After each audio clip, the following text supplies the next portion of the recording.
That's the sound you all know and love. I've went ahead and muted Keith for his continuous yang.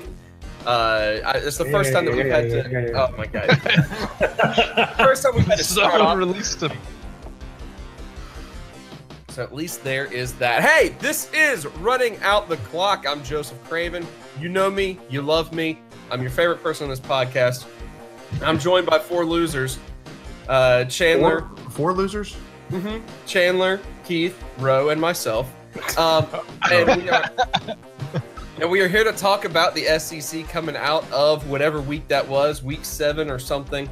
It was last week I made a comment that this was going to be maybe a boring week in terms of matchups. So I wondered what sort of scripts our beloved commissioner, Greg Sankey, would come up with to make it more interesting. And he did not disappoint us. So thank you, great and wise and honorable Greg Sankey, for your wisdom in leading the SEC to some entertaining matchups that give us a lot to talk about. But first and foremost, we're supposed to talk about the Noles.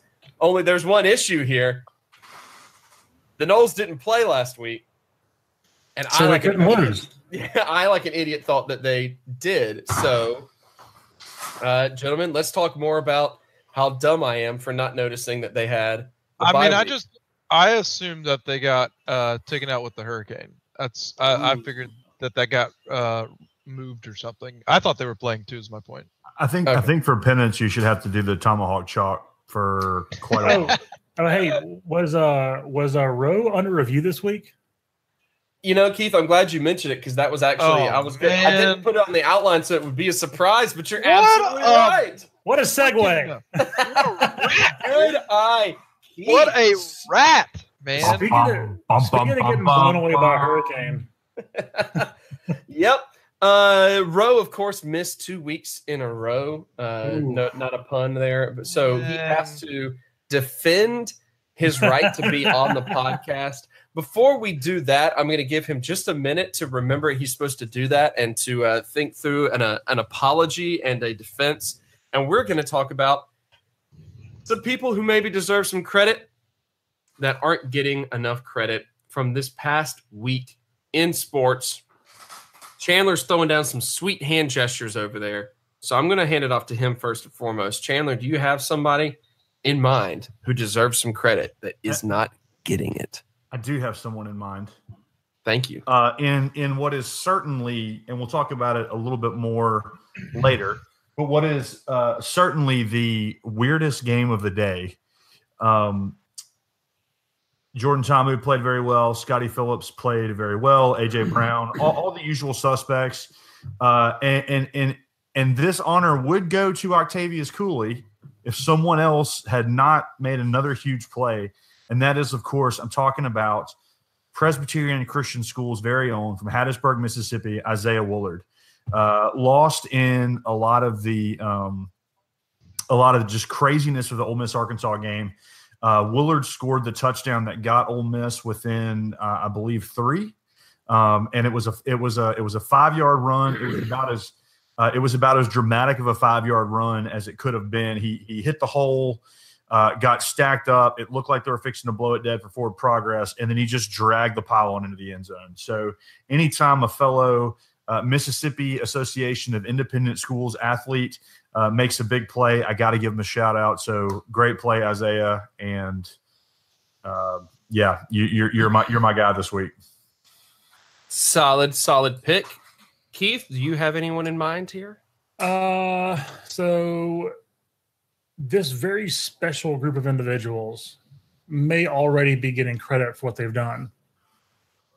But Iowa State absolutely, their defense manhandled West Virginia's offense. I mean, it was this was an embarrassment to football in general. Iowa State's defense held West Virginia's until now prolific offense to 152 total yards. It's unreal. And sacked Will Greer 7 times. Seems decent. Yeah, not bad. Not bad by the Cyclones. Unfortunately, this probably completely cancels Will Greer's Heisman campaign because that's how it goes. You have one bad game, they throw you in the garbage. But well, to be fair, he never won the preseason Heisman, so it's true. Which Tua won 6 or 7 times. Although, I mean, if we're talking about campaigns, he could be the vice Heisman. Like it's kind of like the same thing as the Heisman, and if he has to give it up, like Reggie Bush did, then he gets to be the Heisman winner. The Viceman. There he is. Yeah, exactly. The Viceman. Yeah. So I love it. Props to them. Absolutely wonderful day for them. Played a heck of a ball game. So props. Solid. Props to the Cyclones on defense. Hey, that's a great pick. That is and a nowhere great else. Pick. Great pick right there. Ro, how about you? You got anyone in mind who deserves some credit? How about Jim Harbaugh and them Wolverines up there in Michigan? How about them? Huh? I don't know. How about them? Yeah, entering the season, the old Wolvies, the old Wolverines were on a 0-16 skid against top 25 teams, and they finally won this weekend. So, you know. Really? Oh, man. Yeah, dude. That's a good stat for a Jim Harbaugh has now, he has now completed. He's now affirmed that he's not an overrated coach anymore. He won one. That's it. He won one. He's successful now. That's all it took. That's a big deal. That changes the culture of that whole brand, that whole that whole team. It's a good win.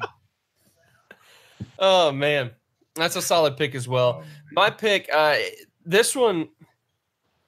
I mean, there were a lot of good upsets in Week 7. There are a lot of pretty notable things. Of course, you know, Oregon beat Washington. That was our random pick of last week. Random game to pick. Oregon got him in overtime after Washington's kicker missed a field goal. Pitt almost got Notre Dame. Tennessee got past Auburn. We'll talk about that later on. You know, Michigan State beat Penn State. You know, stuff like that. So there's a lot of those that are going on, but one in particular I want to give a quick shout out to because I want to give a shout out to all the teams that pulled off upsets because there were so many of them. It made for a very notable and interesting weekend. But most of my weekend was spent at work.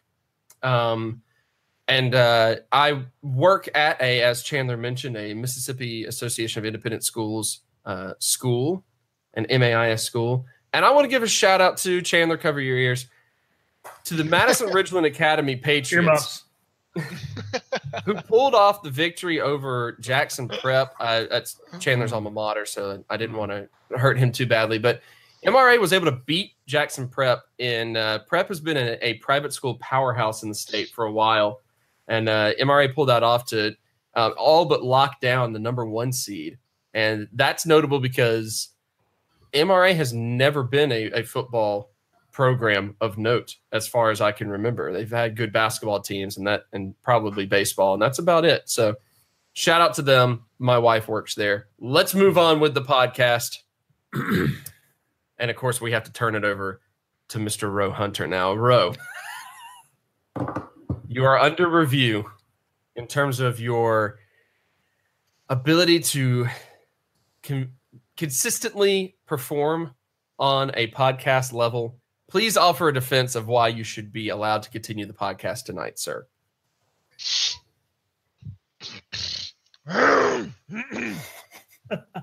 Not a great start, but I'll allow it. You know what? Let him back in. Mr. Chairman, ranking members Harkins, Rollins, members of the committee, thank you for allowing me to make my statement. Mr. Moderator, may I make a personal point of privilege here that the defendant has mispronounced the chairman's last name. Yeah. Let me finish. Rowlands. I just wanted to enter that into the record. Are you saying he mispronounced your last name? Yes, I may have misspoken on that due to the outrageous nature of the mispronunciation. No, that's fine. I actually heard him, and he said your name correctly. It's Rowland. So. No, he didn't even say Rowland. He said Rollins. Yeah, he said it right. So continue, Ro. Please continue, sir. I do not apologize. Why are you sniffing so much? Thank you for allowing me to make my statement. I wrote it myself yesterday afternoon and evening. No one has seen a draft of it except for one of my former law clerks, and this is my statement. Less than 2 weeks ago, on a Sunday, my team lost. I was very depressed. And you all made accusations towards me. I like beer.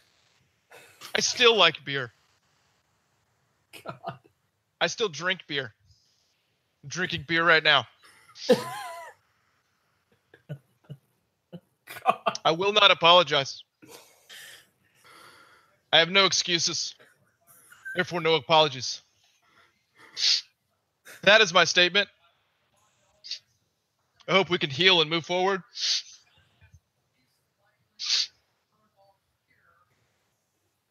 That's all I got. I don't. That's it. I only had a minute to prepare, and so I just feel like that was a pretty good statement. So no need to vote. Mr. Moderator, I move that we end the defense portion of this segment and move to a vote. Yeah, mercifully, let's end the defense portion. I'll turn it over to you, Mr. Rowlands. Give me your decision here. In this case, the people versus Roe W. Hunter.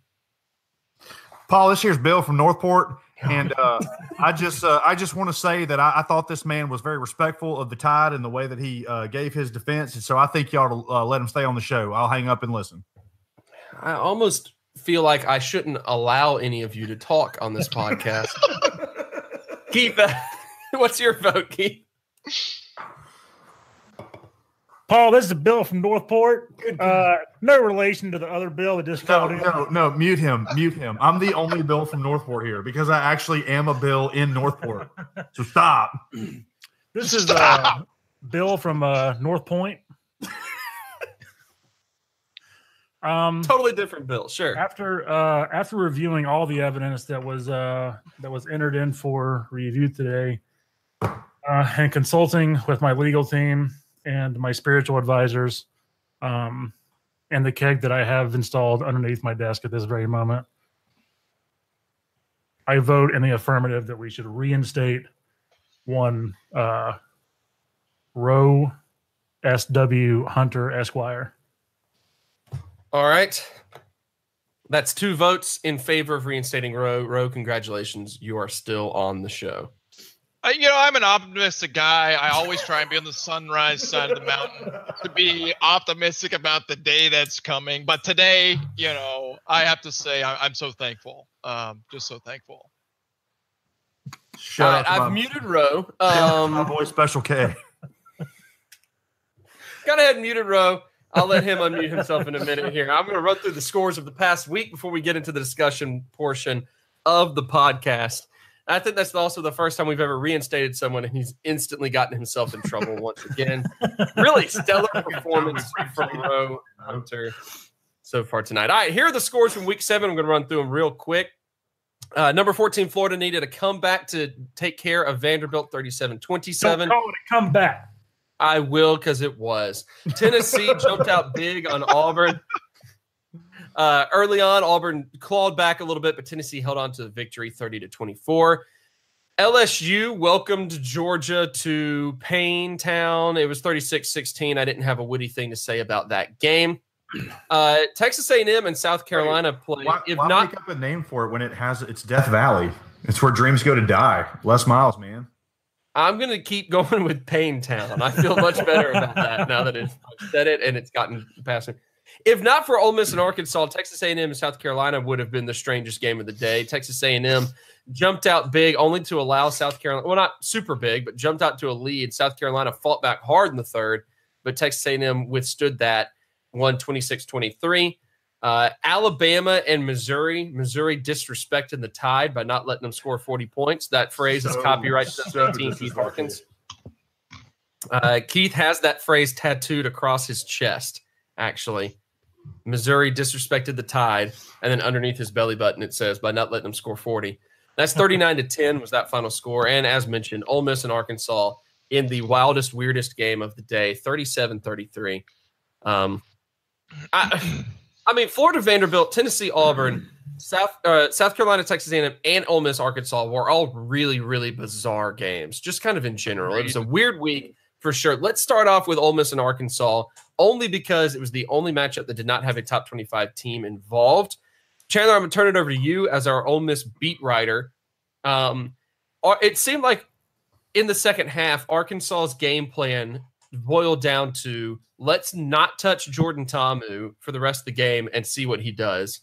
What exactly happened in this game that led to that eventual outcome? If you could summarize it in any sort of way, because it seems like it is too silly to actually really summarize. But talk to us a little bit about this game. Well, first off, let's mention that this game included what is probably going to go down as the greatest moment of 2018 in SEC football. And that is, of course, Kadir Shepard flopping after getting shoved by the Arkansas offensive lineman, where he if you haven't seen the video, you know, he falls back and then he gets up and like flips over again. It looked like The Rock selling Stone Cold Stunner from from the late 90s, and it was fantastic. No, I think what it comes down to is a couple of things. One, the Ole Miss offense, and particularly Jordan Ta'amu, whether Arkansas's game plan was to not hit him or not, Ta'amu played a near perfect game. He took his place as second place as the single most yardage in a game, as the single player with the most yardage in a game in Ole Miss history, behind only a guy named Archie Manning. If you haven't heard of him, you probably shouldn't have. He's not famous or anything. His kids are all failures too. But I know him because he played for the Saints, and that's all that matters to me. Fair enough. But yeah, Jordan Ta'amu was perfect. He threw for some 200 like 300 yards or something in the air, and then had another 140 or so on the ground. And it really did. It looked like it surprised Arkansas that he was running the ball. And he really hasn't run the ball much this year. That's true. But you know, they finally kind of turned him loose, and that was I think that was one of the biggest differences in the game. The other obvious one was Arkansas starting quarterback went out. Arkansas starting running back went out. I think Arkansas second string running back went out, and Cole Kelly is terrible. And so, you know, Cole Kelly comes in. The first play he's in the game, he throws a deep touchdown pass, which was maybe the most Ole Miss thing in history. And then after that, he was something like 1 for 4 for 30 yards or something. So, you know, and we mentioned this before we started recording, that in the last 3 games that Ole Miss has won against Power 5 opponents, in all 3 of them, the starting quarterback for the other team has been injured, and the backup came in and, you know, wasn't great. So, you know, the thing about Ole Miss in this game is that it kind of reminds me of the Kentucky game last year, where everything was kind of going wrong for them in the season leading up to that, and they kind of bowed up and really refused to quit. And that's not nothing. I don't know if it's something necessarily, but it's not nothing.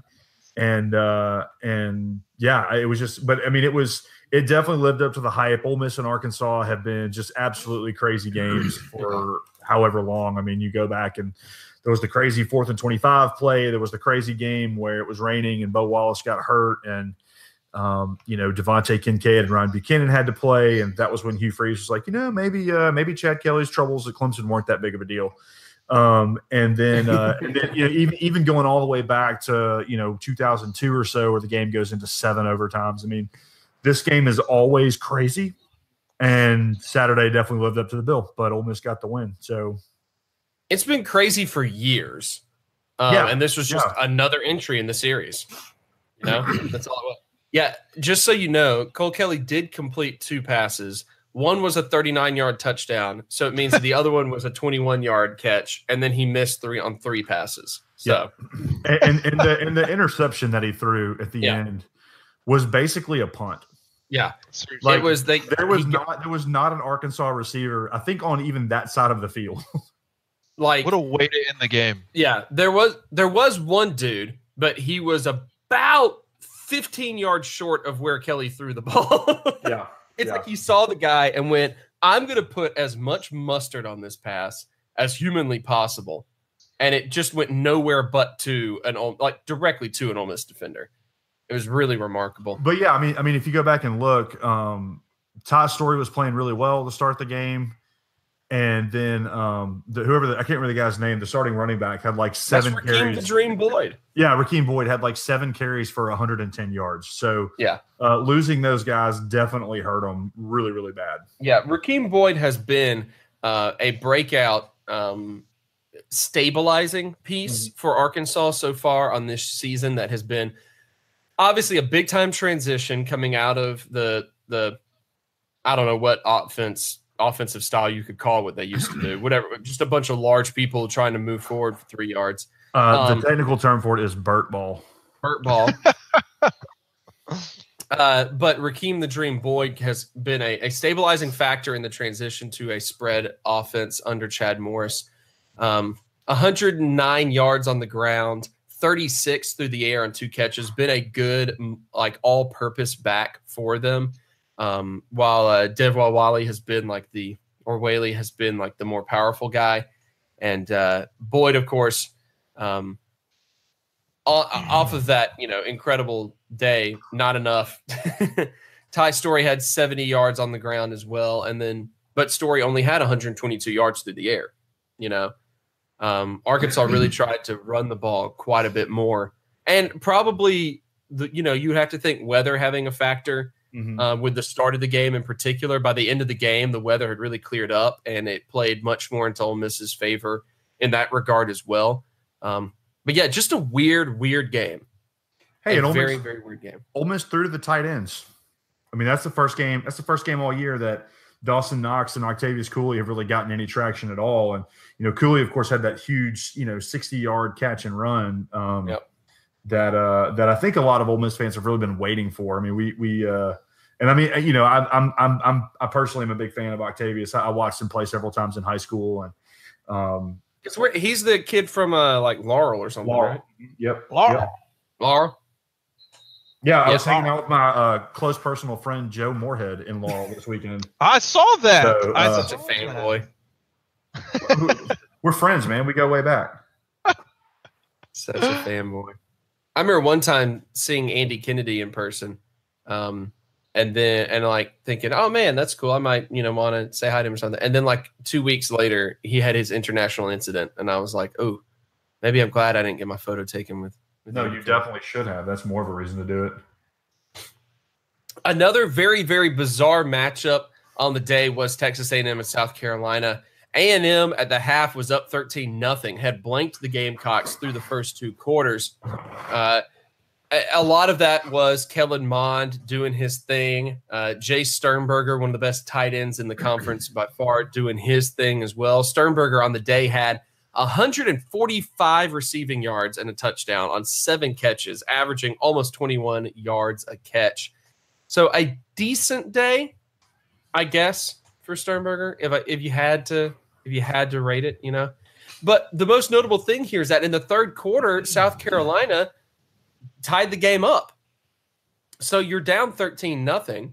The third quarter happens, and it opens up with Seth Small, the A&M kicker, getting a field goal. But immediately after that, Bentley throws a touchdown pass. They get a 2-point conversion. Bentley throws another touchdown pass. They get another 2-point conversion. It goes into the fourth quarter suddenly tied at 16 before A&M is able to get a field goal and a touchdown to go up 10. South Carolina scored again with less than a minute left, but still, ended up losing by 3 points. A lot of fight in the South Carolina Gamecocks to come back from that in what was, probably, I guess, if you had to call it a must win. for both programs. A&M to try to stay on top of stay on the better end of the conference record, and South Carolina to try to right the ship a little bit and say that they're still one of the top dogs in the East, one of the top contenders in the East. But it goes A&M's way, so A&M's now sitting in third place in the West, and South Carolina is behind Kentucky, Georgia, and Florida in the East, with a lot that has to go their favor to to jump any of those spots there. Losing record in the conference, A&M holding on to the third spot, 3-1, which brings up a quick tidbit. Very, very interesting conference divisional breakdowns right now, considering South Carolina in fourth place is only like a game behind.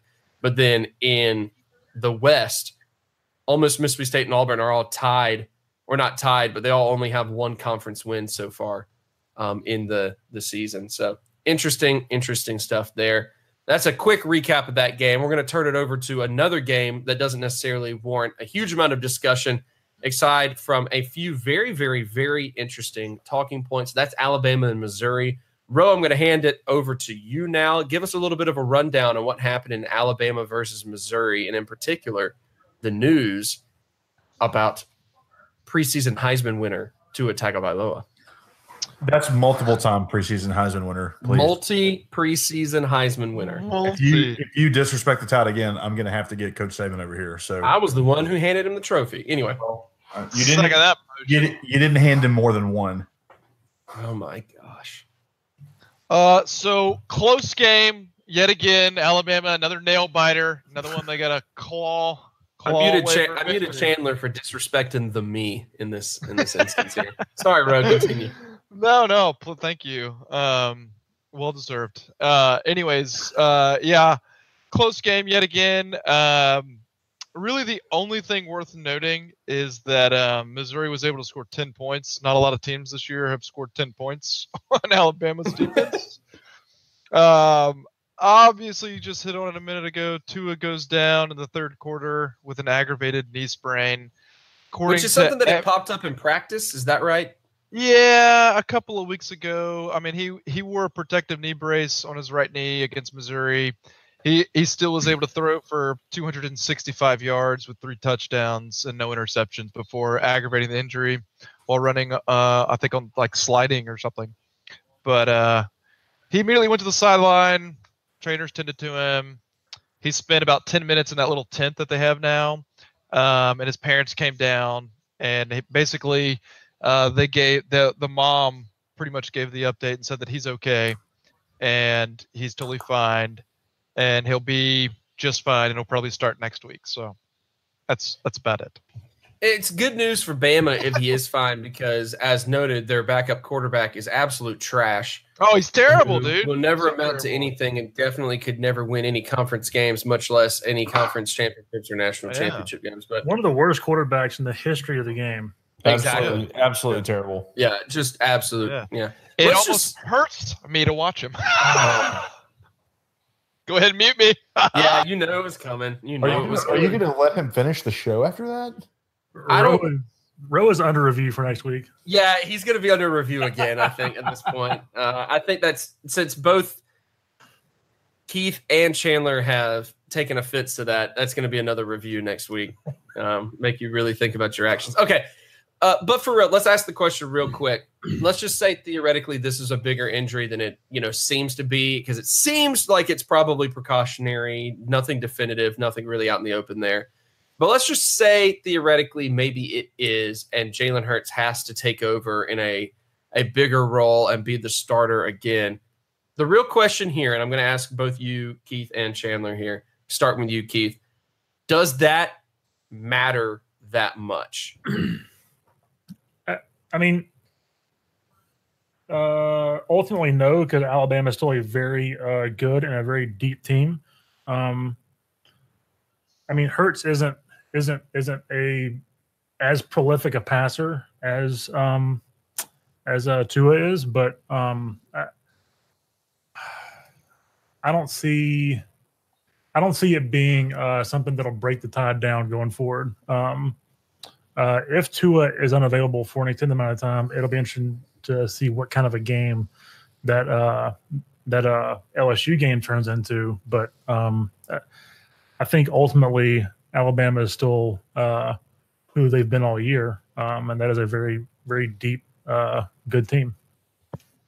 Yeah, because let's not forget the fact that while Tua has been very, very good in the air, they also have had maybe the best top to bottom receiving core as a full group that maybe they've had. Chandler, what's your opinion, though? Does that impact the Tide tremendously if, let's say, he is out for any reason and Jalen Hurts takes back over?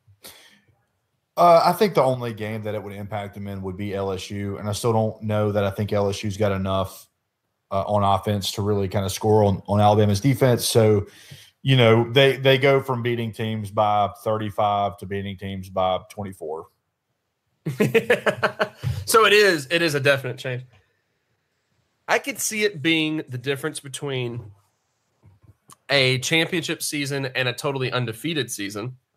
You know, but because Alabama does seem to typically lose a game every year. And this looks like which doesn't matter because they're Alabama, and Grandpa Greg's gonna make sure that they're in wherever they need to go. Grandpa Greg. But it does seem like with Tua at the helm and the way the offense is clicking, it seems like this is their best opportunity to go completely undefeated this year. That would be the only real impact I could possibly see. But that's just one man's opinion, and that one man is a moron. All right. One of the other very weird games, man, there's so many weird games this weekend. One of the other super weird games was Florida and Vanderbilt.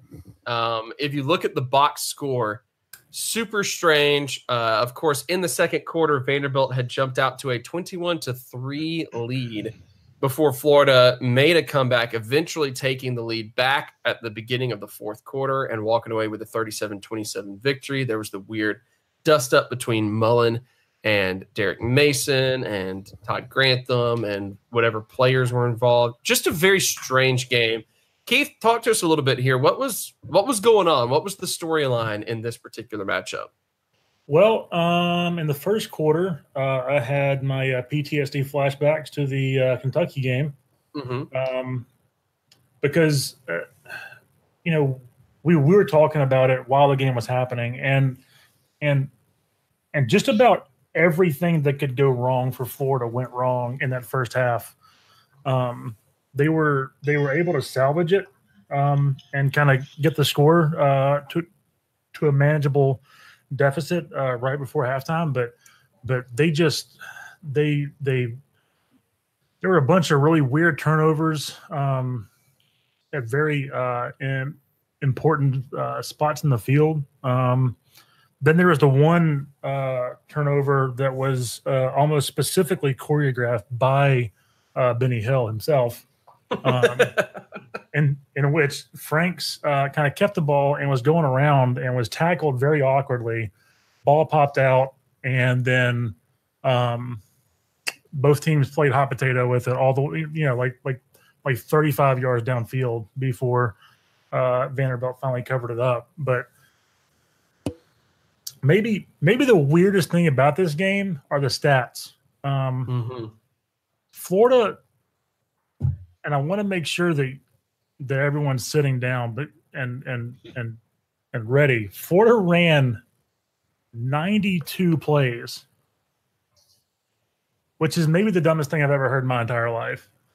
Yeah, it's a decent amount. That's Florida over the last 7 years has been averaging about 60 plays a game. So to randomly have a game where you're increasing that output by 50%, and then you have almost 600 yards of total offense. Look, Vandy could not stop Florida. Florida did whatever the heck they wanted to.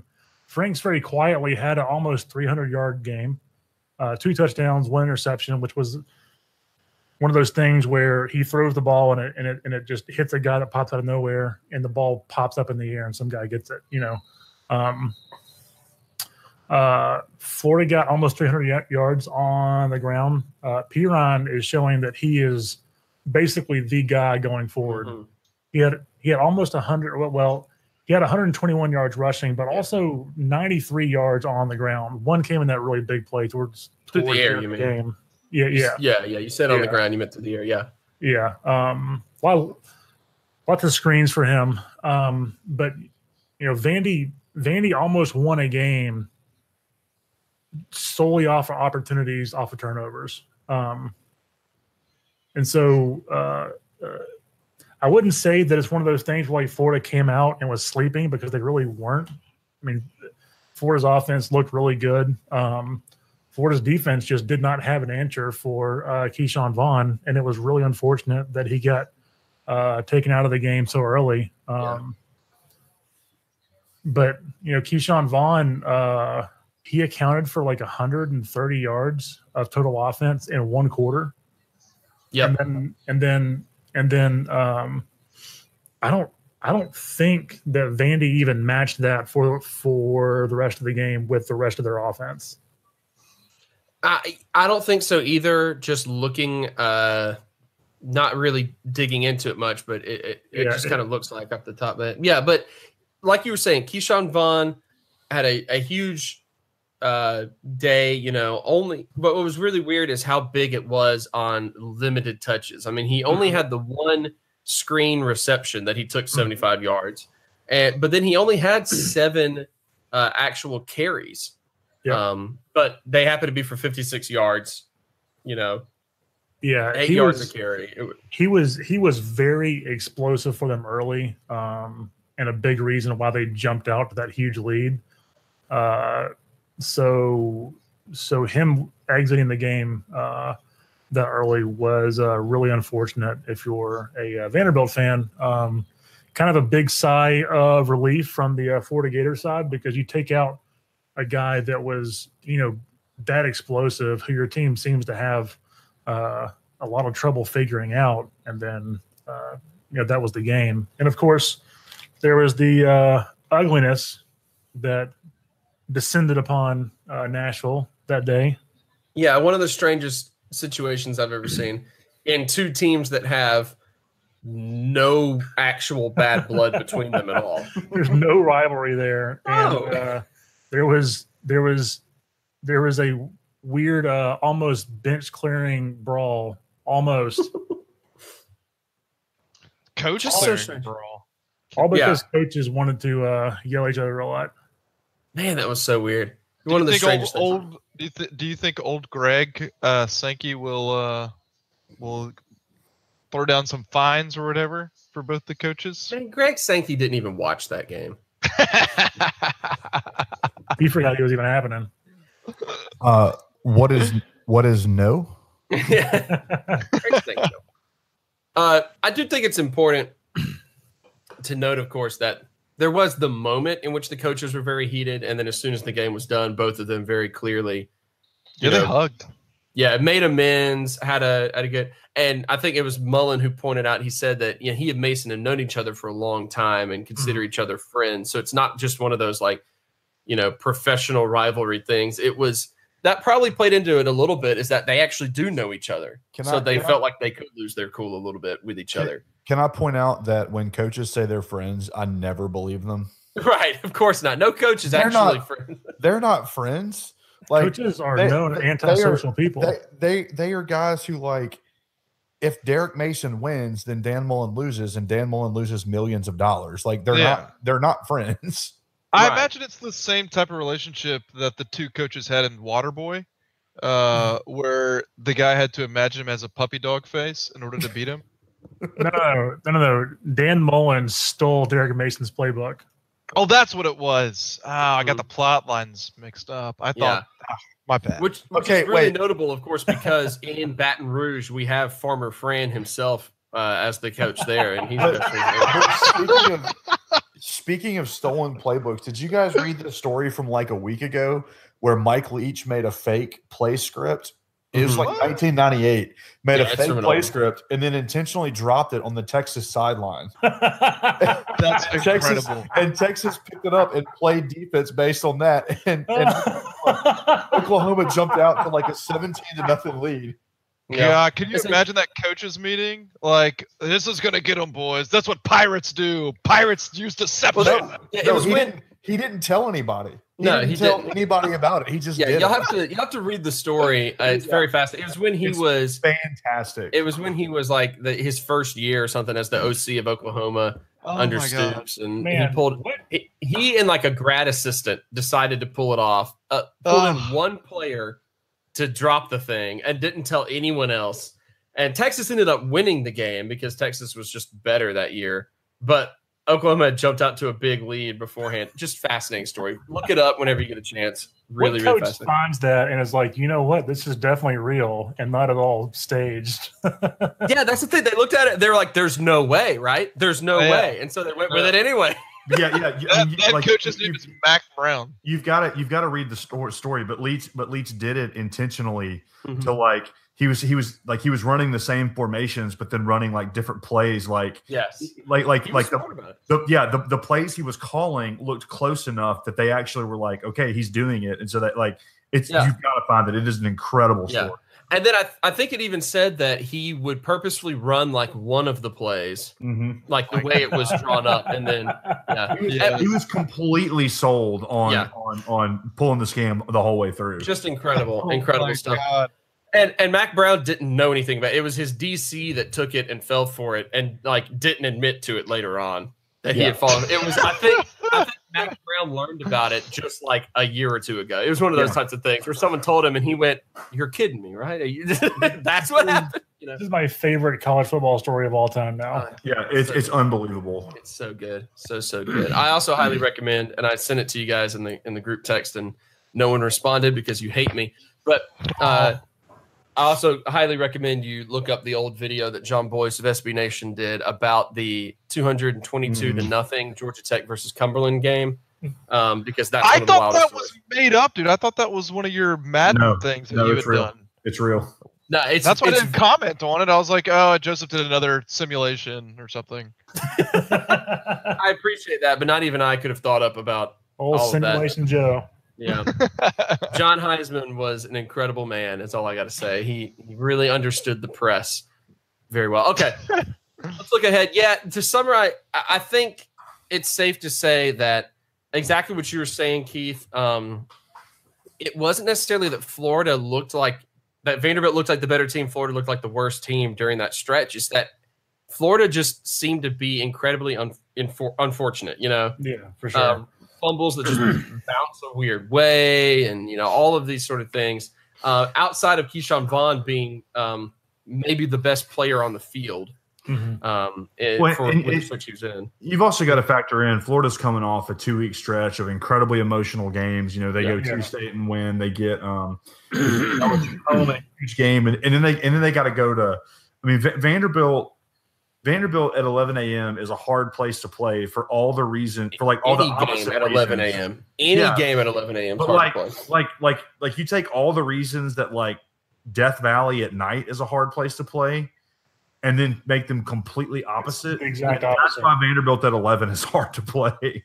I mean, you've got 38,000 very docile people just standing around Nashville. And most of that 38,000 are your own fans. Yeah, and that's 38,000 at halftime. It's about 24,000 at the start of the game, and then they remember and show up. It's such a weird stadium because, like, one of the touchdowns they were showing the PAT from like behind the kicker, kind of sort of like they always do, and there's just people mulling around the area right behind the end zone, like.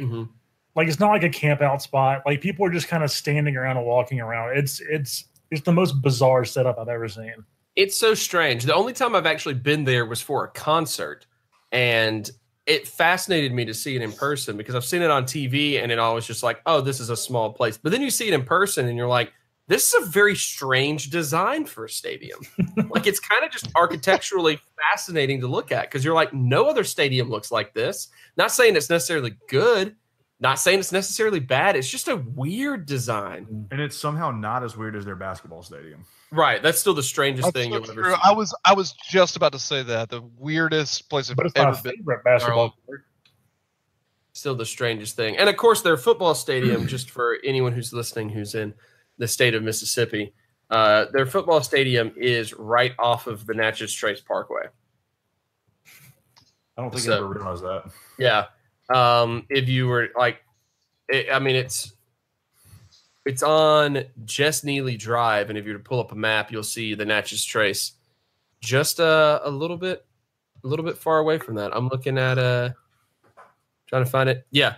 So no, the Natchez Trace runs right next to it. So Jess Neely Drive is on one side of the Vanderbilt Stadium. The Natchez Trace is on the other side. So there you go. Just a little fun tidbit for anyone living in Mississippi. All right. Moving forward, we have one of the first of the two big upsets. Tennessee able to take down Auburn. Auburn looking like the loss to Mississippi State completely destroyed them, and Tennessee took advantage. Chandler, walk us through that just a little bit. What was your impression of this matchup? I said last week that this game was going to be interesting because Tennessee very much has that feeling of a team that it has bought in, and they're overmatched in a lot of games, but they bought in. They're playing hard for Jeremy Pruitt, and as much as I want to mock Tennessee, that's something that you can't overstate. You know, when you've got a group of guys that believe, they're playing hard, and you know, eventually football, the ball's going to bounce a certain way. Eventually, you're going to get the breaks. And when you take that team against a team that has maybe started to give up, Right. you know, Auburn has got trouble on the field. They've got trouble off the field. They're just a mess right now, and Tennessee took advantage of it. So more props to them. I've intentionally said his name wrong every week, but I'll give him props of saying his name correctly. Jarrett Garantano played an unbelievable game. And Tennessee's big physical receivers just went and kind of bullied Auburn's defense. And Auburn is in trouble right now, a lot of trouble right now, because, you know, I know we kind of joked that, you know, hey, they always follow up a great season with an 8-5 season, but looking at their schedule, I mean, I have a hard time seeing where the 8 wins come from. You know, I want to point out, I've never said it as a joke. I said it as a look how smart I am for noticing it statement, because I'm arrogant. Well, however you want to frame it. I'm sorry. I honestly, at this point, think that Keith leans into the microphone to clear his throat. Like, I'm watching. It just seems like every time that he does it, it almost seems like he's actively leaning. Usually, I try to mute myself while I'm not talking so that I can clear my throat just as I wish. But sometimes I forget to do that, and then it just was like the way your webcam was situated. That just is what it looked like. It looked like you were really proud of yourself and smiled and leaned in and went. Sorry, Chandler, keep going. But Auburn has not been able to establish any sort of consistent running game. They're not getting good quarterback play. Stidham, for whatever reason, has taken a huge step back. Yeah. And Auburn's in a lot of trouble. And, you know, Tennessee, hey, congratulations. You got your first win against an SEC West team. Now you get to go play Alabama. You know? That's your prize. Yay. Your prize. Congratulations. You did it. You know, don't worry. This will be the year. It probably won't be. Not at all. I'm going to go out on a limb and say that I don't think it will be, but.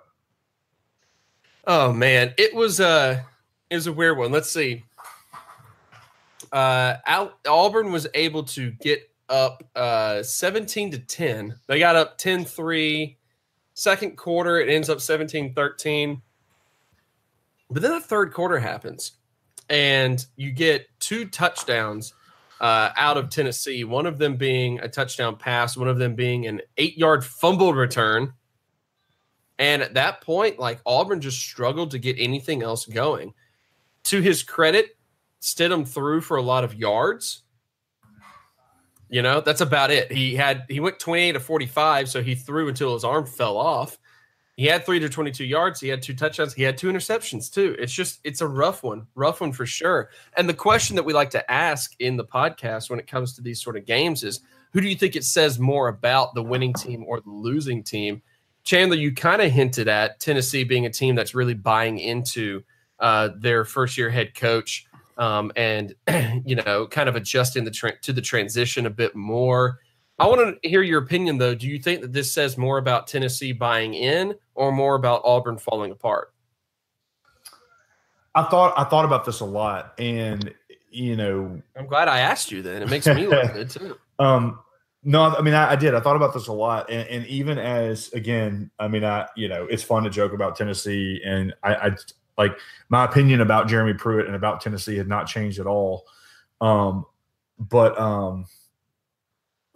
like I want to give them credit for that win, but I don't see how this says more about Tennessee than it does about Auburn. Because if Auburn's coming in and Auburn's playing well, if Auburn looks like the team that we thought they were going to look like, if Jarrett Stidham is having a following up his very good last year with another great year this year, if they've got I mean, I had a very strong feeling after the season last year that Auburn acted too emotionally in extending Gus Malzahn and giving them the raise that they did, and to me, this just verifies that because Auburn is still more talented than Tennessee is.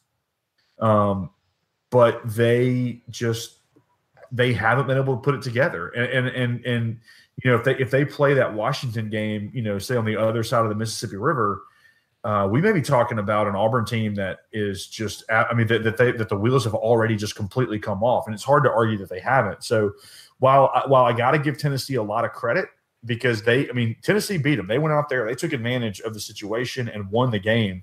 But, man, I think it says a lot about where Auburn is, and Auburn's in a lot of trouble. I think it's telling, looking at the way that Tennessee was able to take a lead in the second half and hold on and get the victory.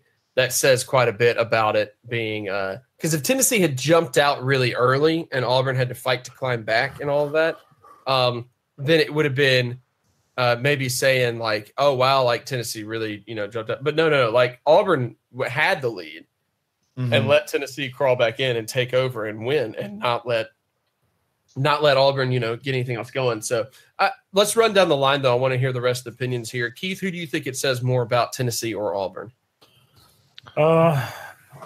Ultimately, I think it says more about Auburn. We'd kind of talked about it. They were a team that benefited a lot from a bad preseason poll entry, and then happened to beat Washington basically at home, and so they got a bump from that. Lost to LSU early whenever people were still kind of trying to figure out who LSU was, and now we found out that Auburn's actually just not good. Their defense now has had 2 bad weeks in a row. Their defense, who was supposed to be, one of, if not the best in the SEC. And up until the Mississippi State game, had not given up much as far as points go. Yeah, and then they just got scorched by State on the ground, and I think that there was a confidence issue going into the Tennessee game. They clearly were still rattled from that State game or something. Maybe they have given up for the year because they've now, at that point they have lost 2 SEC West games, and once you lose 2, you can pretty much guarantee that Bama's only going to lose 1 tops. So right. So you're out of the running. So maybe they did quit. But once again, Auburn does not have a good ground game, and they're having to rely on Jarrett Stidham to shoulder the entire offense. And he's, he had a good day, but if he's the only. Yeah, if he's all you've got, if you don't have anyone on the ground that's producing on the level that you need him to, if you don't have an offensive line that's giving him enough time, it's not good. It's not good. So, and I'm just saying, man, Auburn will do something crazy if they drop another game, especially in a game they feel like they shouldn't. They'll do something crazy. I don't know what it'll be, but I mean, they're not. I mean, as a they're going to sign Gus to another extension. as a fan base, they don't seem to be too happy with Gus. They don't seem to be too happy with the decision to pay him all the money they did to bring him back, and it could get ugly. I mean, I think they should bring back Gene, man. I liked his mindset. Gene Chizik has purposefully not taken another head coaching job just so he could come back to Auburn and save them from themselves. But no, like Auburn still has to play A&M, Georgia, and Alabama, and they go to Ole Miss next week, and that's not going to be a guarantee. In another 11 o'clock game. I mean, like those games are always so weird. They're just bad. So, where do their wins come from at this point? I mean, they play Liberty. Yeah. Ro, what's your thought to round this out here? Do you think it says more about Tennessee, or do you agree with the others in saying it says more about Auburn? It's just too hard to say anything about Tennessee because, I mean, like, it's first year with this guy. I mean, as crazy as Auburn is, right, and as they might do something just totally ridiculous and lose out the rest of the season or something like that. As crazy as they are, I mean, we're talking about University of Tennessee football. I mean, who knows? Who knows about this? It's hard. It has to say more about Auburn than Tennessee. Is my point of saying that. I think Auburn. I remember it well. I was in this position with my team just this time last week, where the Atlanta Falcons. We had just lost 2 in a row. Yeah, pick your Atlanta team or your state team. We just lost 2 in a row, and it felt like the season was over. And then we somehow found a way to win. But I don't think Auburn, from what I have seen now, 2 weeks in a row, I don't think they're a very resilient team. So I think they might be done. So it speaks more about them. And I do want to round this out by saying I do want to give a lot of credit to Tennessee for doing what they did, and I think we all have. Yeah, for sure. I don't think any of us want that to be overshadowed. And I do want to say it does say a whole lot about Jarrett Guarantano. I mean, look at his stats: 21 of 32 for 328 yards and 2 touchdowns. Yeah. If we're saying that Stidham did pretty well by having over 300 yards and 2 touchdowns. You can't ignore the fact that Guarantano did it on fewer passing attempts, fewer completions, a higher average. I mean, just really impressive day. He is, with this performance, he was living up to all of the hype that seemed to be surrounding him, at least in terms of coming from Tennessee itself, and the fans really buying into him and his strong arm. So it does say a lot about that. But yeah, at the end of the day, it's troubling to see. If you're an Auburn fan, it's troubling to see what the team is doing right now. Let's look at the last matchup that's worth big discussion here. LSU defeating the number 2 team in the country in Georgia. Because of that victory, leapfrogging them in the rankings. I believe the AP poll has LSU up at number 5 now and Georgia down to number 8, which kind of sounds like the AP was just waiting for Georgia to lose. Like they looked at it and went, well, we ranked them high. They haven't lost yet, but like they didn't think that highly of them. Mm-hmm. Keith, I'm going to turn it over to you here to kind of lead us through this discussion a bit. But this was we were group texting about it quite a bit. This was a puzzler. In particular, puzzler about what Georgia was trying to accomplish going into this game. Keith, just talk to us a little bit about that. Yeah, not a really huge stats game. I mean, LSU's very questionable offense suddenly jumped up and got almost 500 yards of total offense. So that's because of legit Heisman candidate Joe Burrow. Yeah, newly anointed Heisman frontrunner Joe Burrow with 2 rushing touchdowns, just completely overshadowing and disrespecting Tua. But no, take it back. This game to me came down more to situations and circumstances in the game where Chandler's favorite coach took some gambles, and it paid off big for the Tigers, which is nothing new. Like, we're all used to those Gator rituals that happen down there. And I have no actual feeling on Steve Ensminger one way or the other. Sure. I was going to say, we already talked about Jeremy Pruitt, Chandler's favorite coach. So. Chandler basically loves all the coaches and thinks that they're all wonderful and not bad. I am close personal friends with Joe Moorhead. We got the pictures to prove it. Picture didn't happen. Yeah. I've already sent you the picture, jerk. So,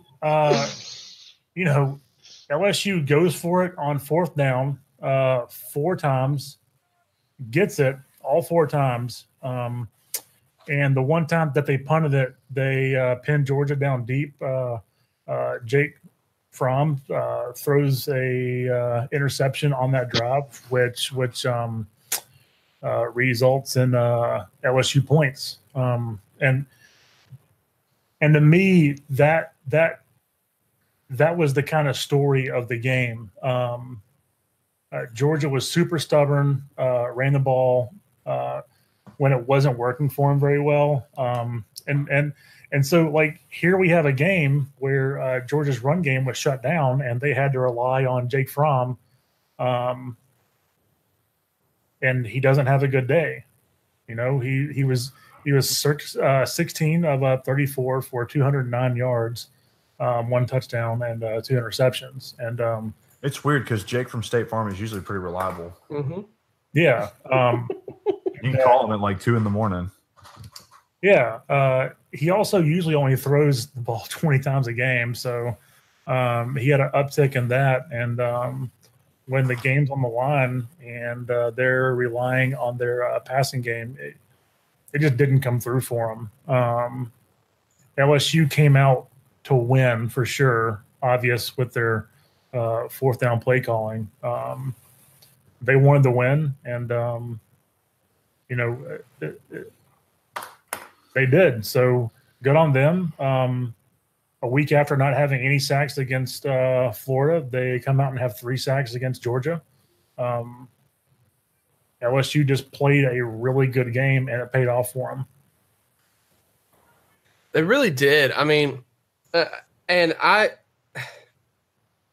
don't want to get too much into the, this particular question answer before it's my time to speak, but I was as good of a game plan as LSU had. I was more confused by the Georgia game plan than anything else. And so with that in mind, let's turn over to our favorite question. Back to you, Keith. Who do you think this says more about, LSU or Georgia? Looking at LSU being able to secure a 20-point victory. And also, let's not ignore the fact that, I mean, it was 29-9 up until like towards the end of the game. And that's when Georgia finally got another touchdown. And before LSU sealed it with their touchdown as well. So it was 20 points for a while. What do you think, Keith? Who do you think it says more about? Yeah, I don't think it says a whole lot about LSU. I mean, we know who they are. We've said it all year again. I've said it all year. If LSU's defense plays well and their offense doesn't get in their own way, they're going to do well. And they played a perfect game, didn't turn the ball over, got 4 turnovers, and they won the game. Georgia, I think that this does say a lot about Georgia in that, there were some signs early in the year when they couldn't really put it away against Missouri, kind of kept them in the game.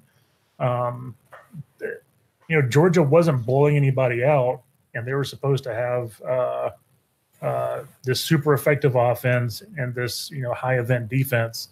They're supposed to be the Alabama of the East. Right. Yeah, exactly. And,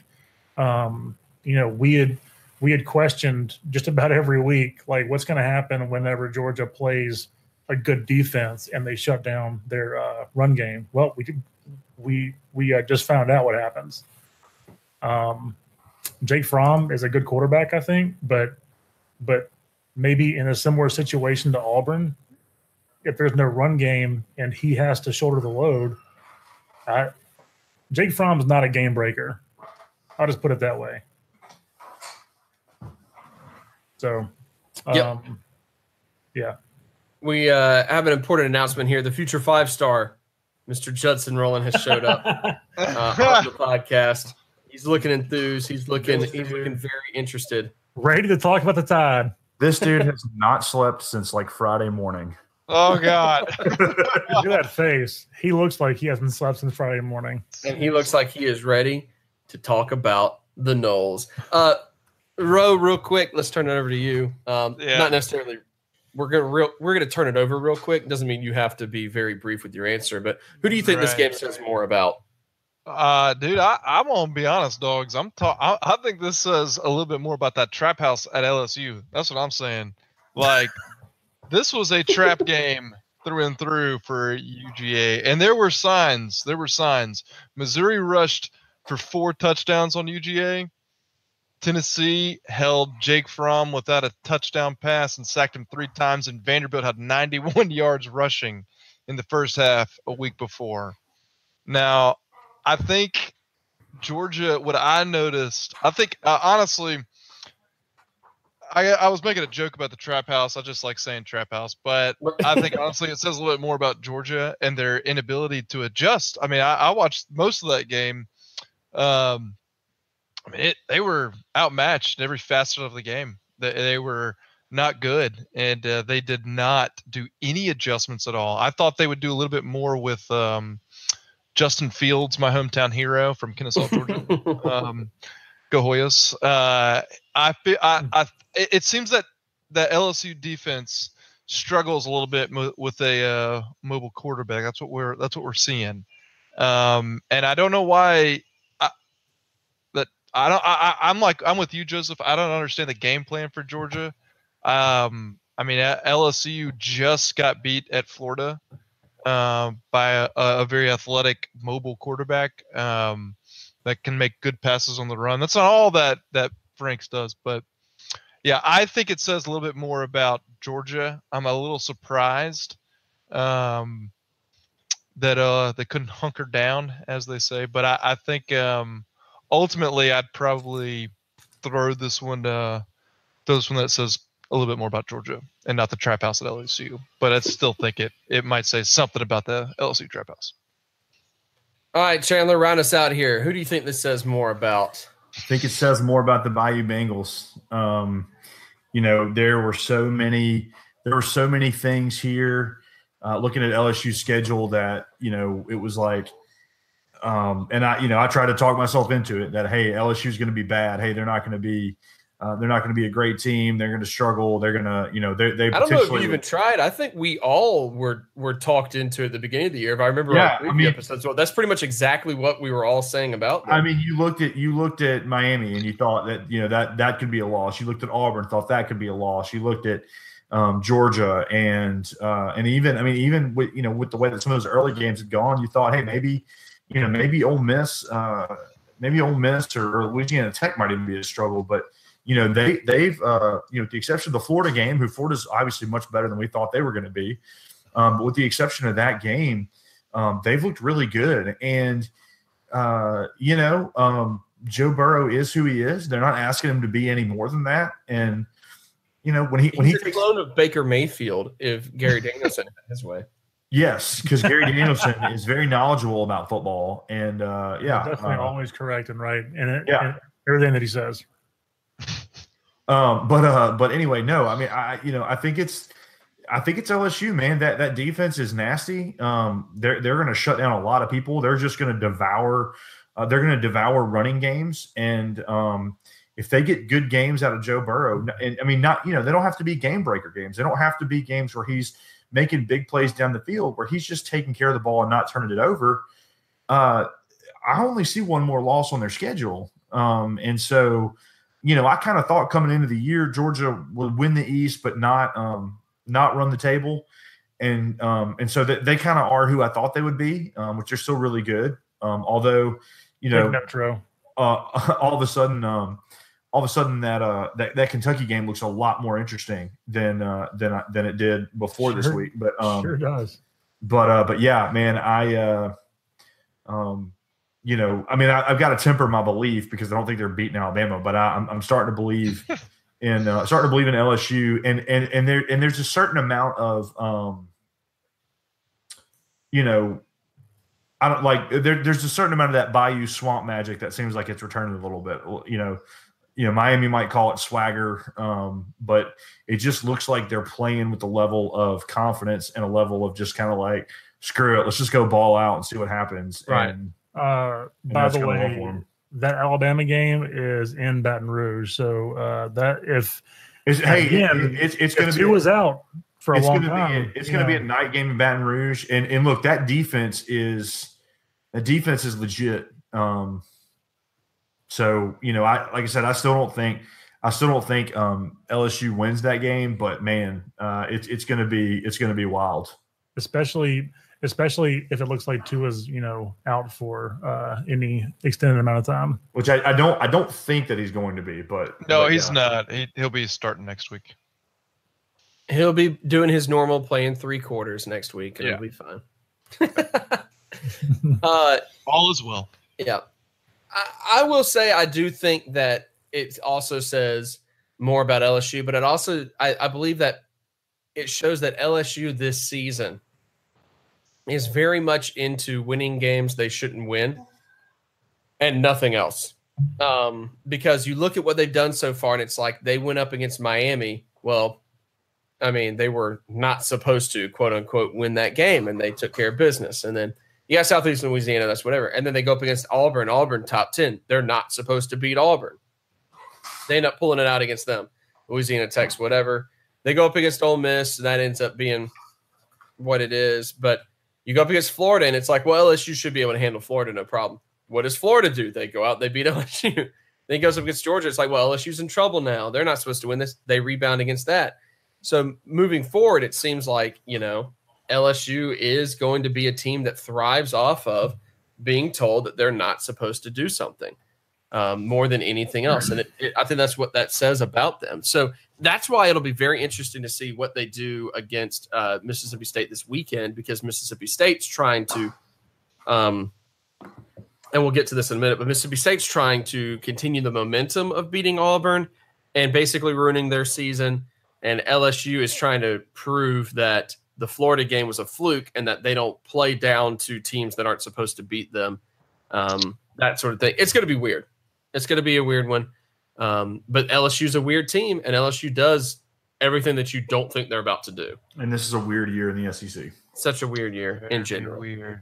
Very weird. All right, let's speed through the 6 matchups in the SEC for this next week so we can get to our favorite part of the podcast where we make our predictions. First and foremost, Tulsa and quarterback Seth Boomer travel to Arkansas. Arkansas trying to get past the loss to Ole Miss. Chandler, tell us a little bit about this game. I don't know. I really honestly don't know much about it. I know Arkansas is 1-5, and that's bad. And they've lost to worse teams than Tulsa.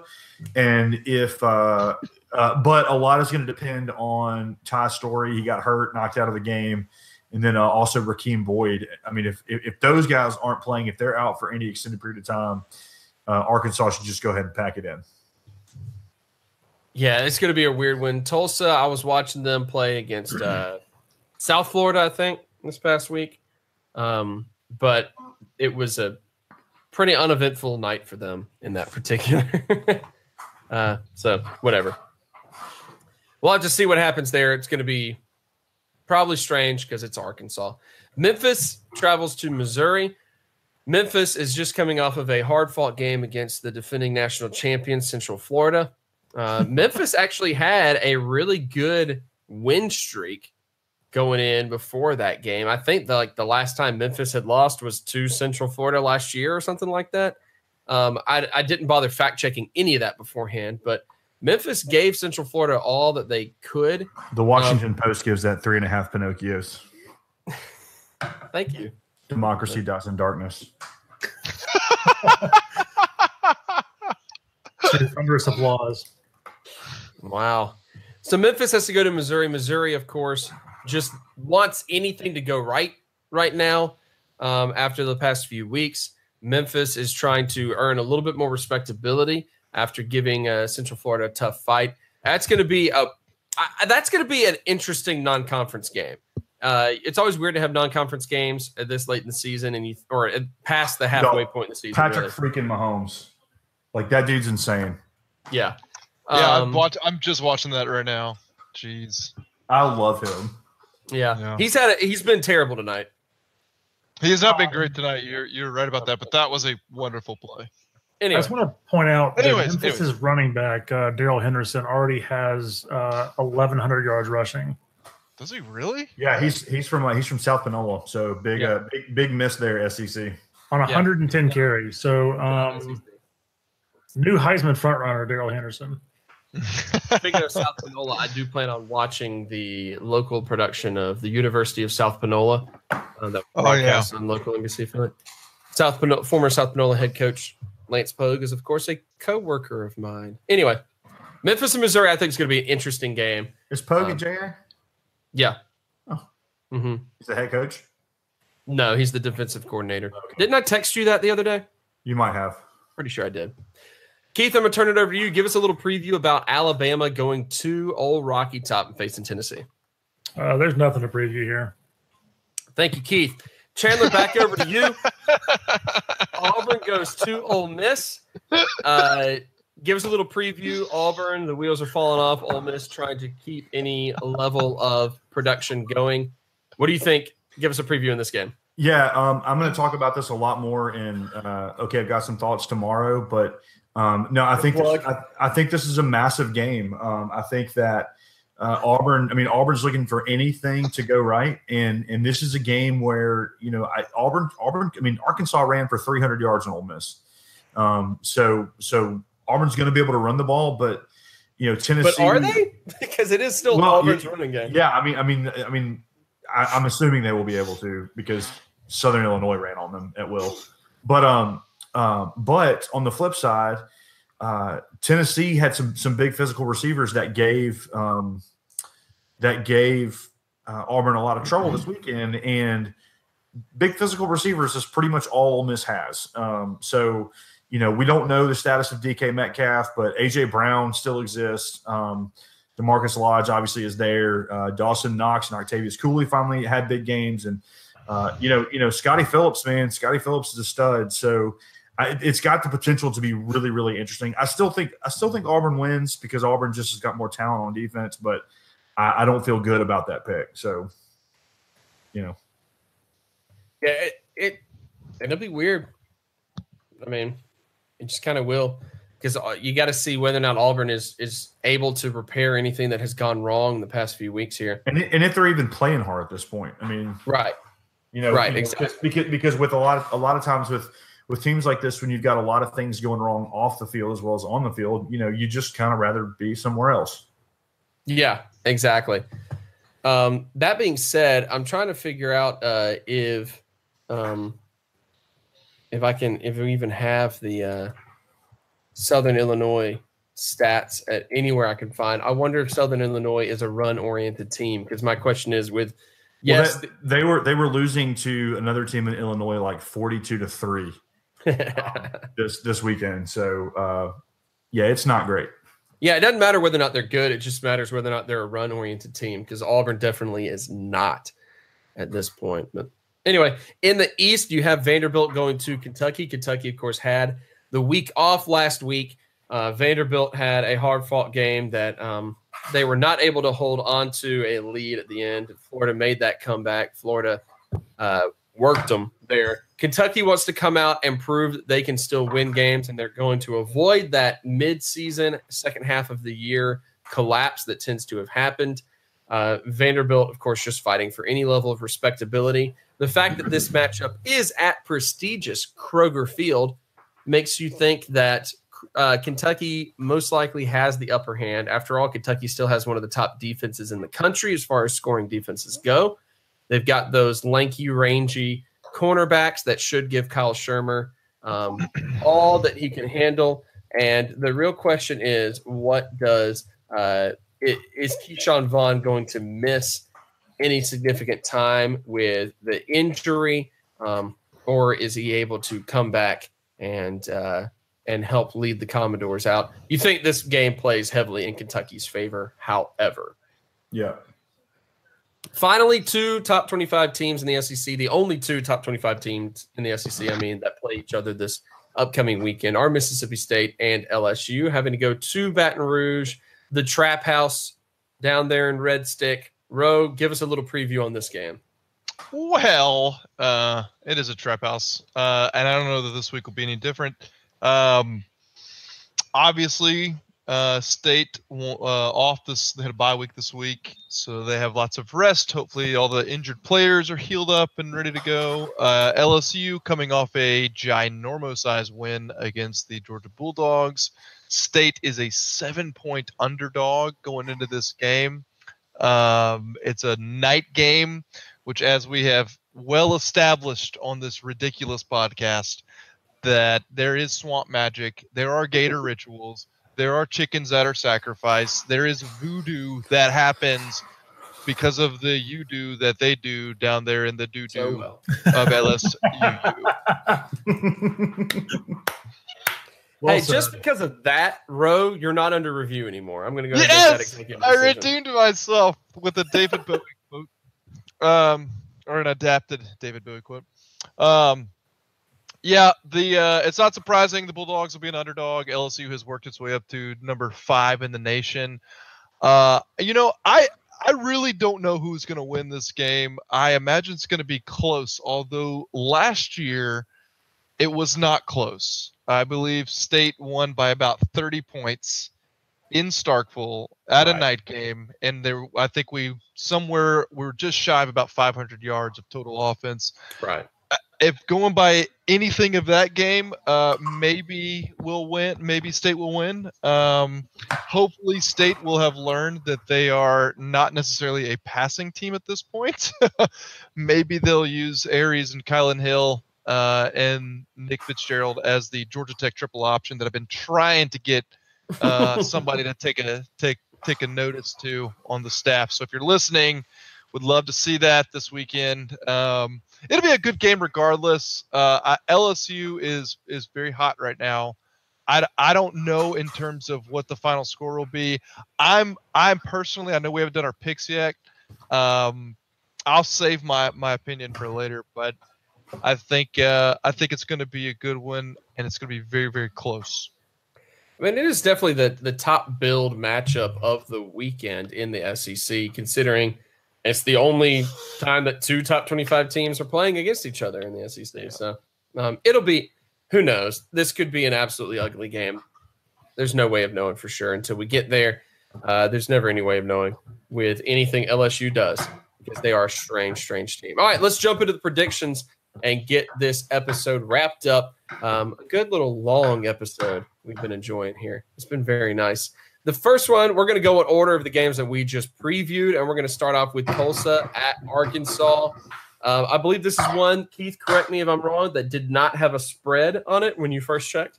Yeah, I just checked again. There's still no spread on it. Still no spread, most likely due to the lingering injury of the Arkansas quarterback and running back. Tulsa, as I mentioned, just came off of a 1-point loss to top 25 team South Florida. Before that, they lost to Houston. Then they lost to Temple before that. They lost to Arkansas State before that. Tulsa not having the year that they really hoped they would be having. Let's go down the line with the picks here. Chandler, who do you think wins, Tulsa or Arkansas? I mean, it's so hard to say for sure because we don't know who's going to be playing for Arkansas. But I'm saying if there's any question around Story and I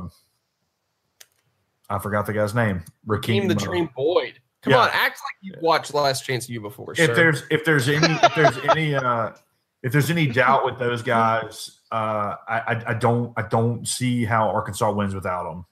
So give me Tulsa. All right, Keith, how about you? Tulsa lets down after a close one against South Florida, so I'm going to go Arkansas. All right, Ro. Yeah, I'm going Arkansas. Tulsa's 1-6. Arkansas's 1-5, maybe. Let's go Razorbacks. That's fair. looking at Tulsa's record so far, their one victory was over Central Arkansas, where my boy Luke Ross plays football. Shout out to Luke. Love that kid. But then they followed that up with only a touchdown defeat to number 7 Texas. Wow. They get beaten by Arkansas State 29-20.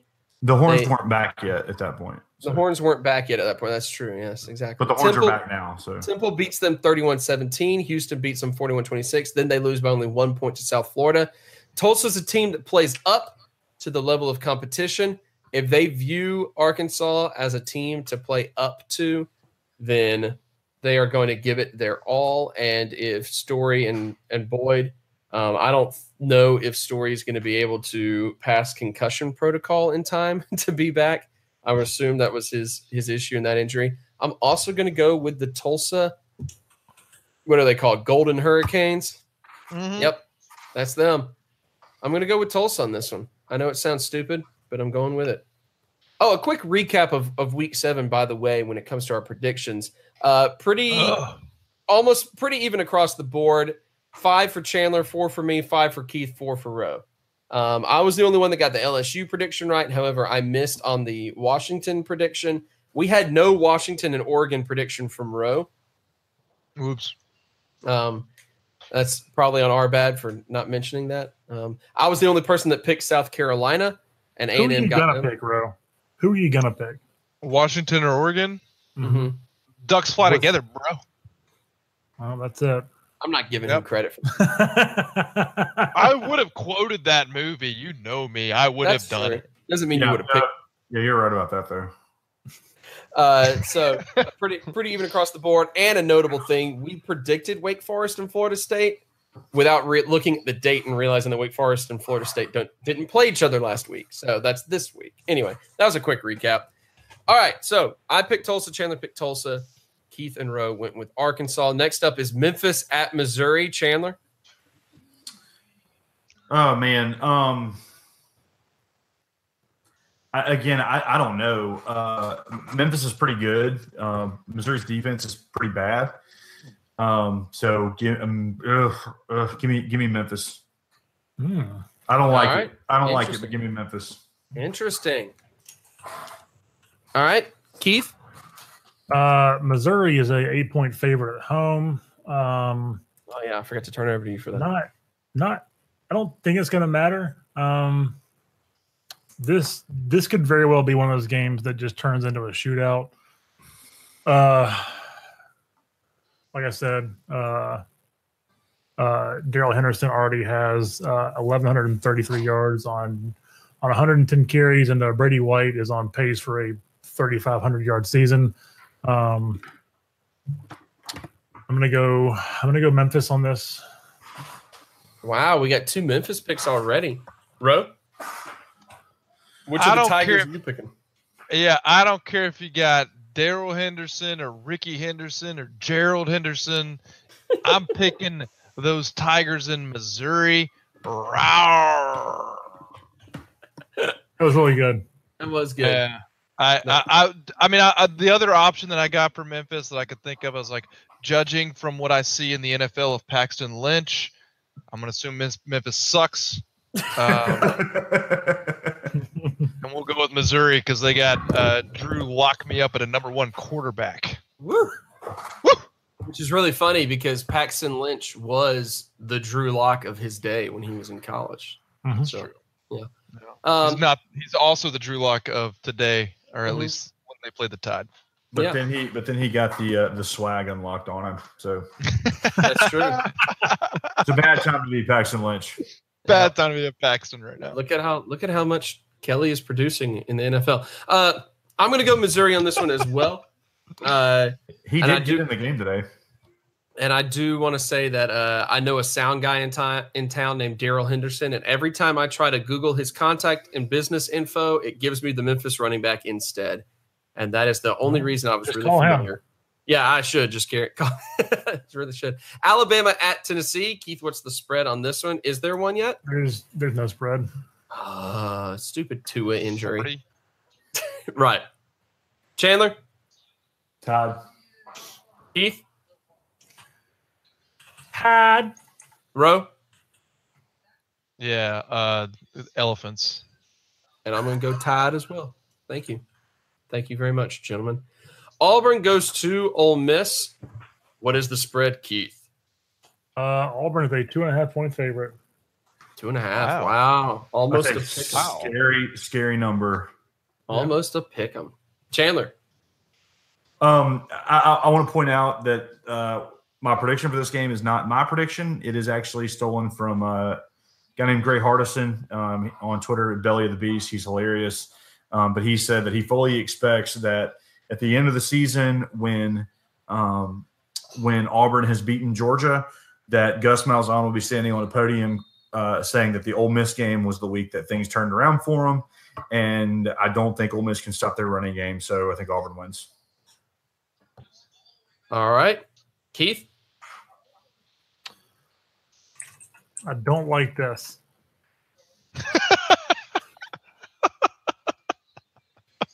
I'm terrified to say anything from this point on. There's not much to like here. It's at Ole Miss? Yep. 11 o'clock in the morning? Yep. That just feels like a game that Auburn wins. I'm going to go Auburn. Ro? Hotty toddy, gosh almighty. I'm picking Ole Miss. I ain't seen nothing from Auburn. Nothing. I like Ole Miss. I did look it up, and Southern Illinois, statistically speaking, is a pretty run-oriented team as opposed to the pass. So just so we know, they try to run a lot. That being said, I'm going to go with Auburn. I don't think they run the ball well, but I think Auburn wins this one anyway and covers this almost non-existent spread if we care about that. I'm going to go Auburn as well. Vanderbilt at Kentucky. What's the number here? Kentucky is a 11-point favorite in Kroger Stadium War Memorial Field. Prestigious. Yes. Prestigious Kroger Field. Chandler? Kentucky. Keith?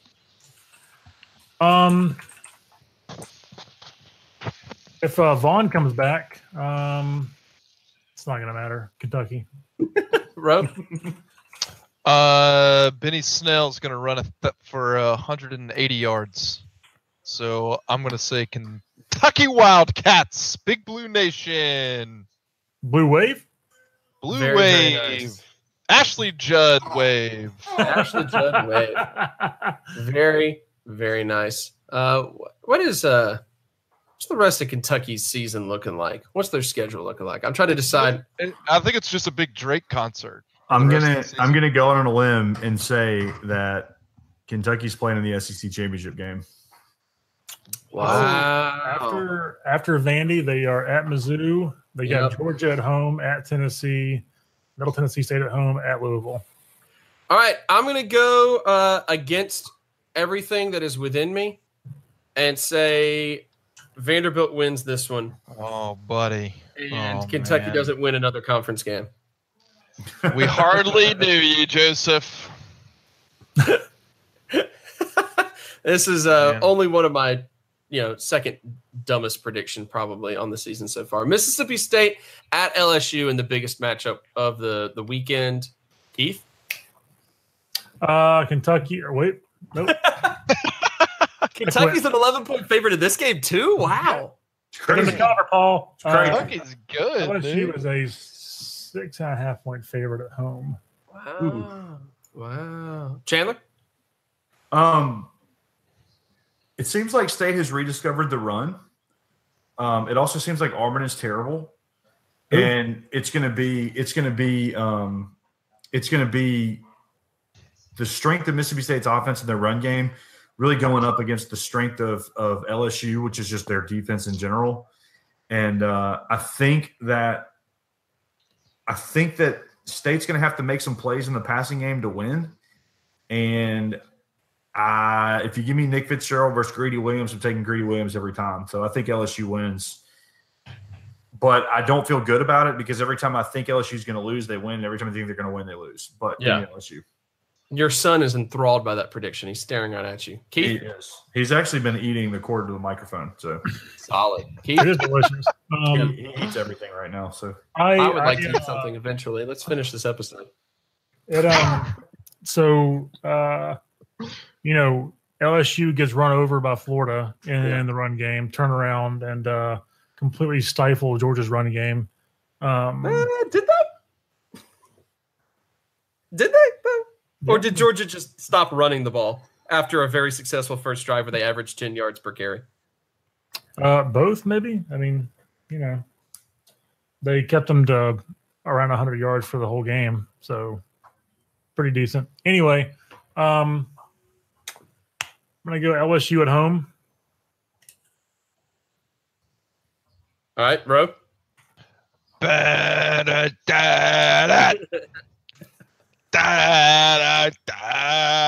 Shut up! We got our own personal Bulldogs by 30 points. It's going to be a repeat of last year, running all over that voodoo nonsense. Mississippi State for the win. I'm looking back over it. DeAndre Swift of Georgia had 72 yards. Elijah Holyfield had 56 yards rushing. Jake Fromm had negative 19. So good on you, Jake Fromm, for keeping things in balance there. He did well. I talked about this a little bit in an episode of the Weekly Pessimist that I, quickly put out by myself on Sunday morning. But LSU's strength is on the outside, which was Auburn's weakness. So if Mississippi State tries to focus on an interior running game, then which is what Florida did, then that'll play into Mississippi State's favor, and maybe they don't have to ever pass the ball. That being said, I do think this is an LSU victory. I could see a lot of ways that Mississippi State can win this game, and a lot of them involve the fact that it seems like Kirby Smart had no interest in trying to exploit LSU's weaker points on defense, and instead just really wanted to throw the ball as much as possible against their really, really good defensive backs. Yeah. I think that loss is entirely on Georgia. I thought that game plan was stupid. I think that LSU's defense is not LSU's defense just had a field day with a dumb game plan. If MSU has a better game plan, they could win. They won't. I'm picking LSU. But that's it. All right, last week we did predict Wake Forest and Florida State. We all picked Florida State except for Ro, who was not in on the recording session. But if anyone wants to change that, this is your last opportunity to change that prediction. Keith, what's the line? Can I pick now? Yeah, Keith, what's the spread, though? Florida State is a 10-point favorite at home. Very nice. That was a much lower line than I ever thought I would hear. Well, it is Florida State. So, that's true. What did you? My turn. Wake Forest by 1,000, Paul. Love it. All right, so Rose going Wake. The rest of us went Florida State. Anyone changing that? Nope. All right, there we go. Finally, Keith, you were in charge of predicting our random prediction of the week. Tell us what it is and give us the spread. I'm going with whatever the game is. I'm going Judson. He always wins. So he's very tired. My random game of the week is we're gonna toss it all the way up to the state of Michigan for the like odd interstate rivalry game that happens in like week 7 of every year instead of the last week of the year because of Michigan and Ohio State. Both teams coming off of big wins against top 25 teams. The game is at East Lansing, and Michigan is a 6.5-point favorite on the road. Ooh, interesting. All right, Chandler, who's your pick? Michigan State. I got to go with Michigan. They're playing really well right now, and they seem like they're really clicking. And hail the victors. That is one of the coolest fight songs in the country. It's really cool. I remember the Gator Bowl several years ago, getting to hear it in person for the first time from their marching band, and just go, that's cool to actually hear, like one of the most traditional things. Yeah, Keith, your pick. Michigan had a rough opening week against Notre Dame, but have looked better and better and better every week. Michigan State has been kind of up and down all year. Managed to pull off a huge upset on the road against the Nittany Lions. That being said, Big Blue. All right, Ro. I'm going with Michigan State just because I don't like those blue guys in Michigan. I don't like them. Just those blue guys. Maybe we'll get one of those games where Michigan's up and just needs to punt it, and the punter ruins everyone's life. Maybe it'll be one of those games where that cornerback will take the Heisman Trophy from Peyton Manning again. How about that? Maybe one of those types of games. I don't know. I'm still bitter. Speaking for you, Peyton. I'm out here repping you. Send me some money. Fair enough. There we go. All right. Wow. That was weird. I might have to go Michigan State on this one as well. Michigan finally got their victory over a top 15 team. Michigan State is just a big fan of those types of matchups where they're not supposed to win those things. So I'm going to go Michigan State here. Michigan State is – what are they ranked now? I don't think they are. Yeah, they're – they crack it this week? Yeah. Did they just break into it? Okay. Yeah. I thought maybe they were ranked, but I'm gonna go Michigan State with a back-to-back upset before they inevitably lose out or something. So that's it. Michigan State gets my pick, and that's gonna wrap up all of our predictions here. Whew, long episode. Thank you all for joining and listening. Judson giving his final thoughts. This dude is ready to go to sleep. Future 5-star just verbally committed to Alabama. That's it. He didn't. No, that was it. We all heard it. We all heard it. All right. I'm not going to give any witty sign-off because I'm hungry and tired. Thanks for listening. Bye.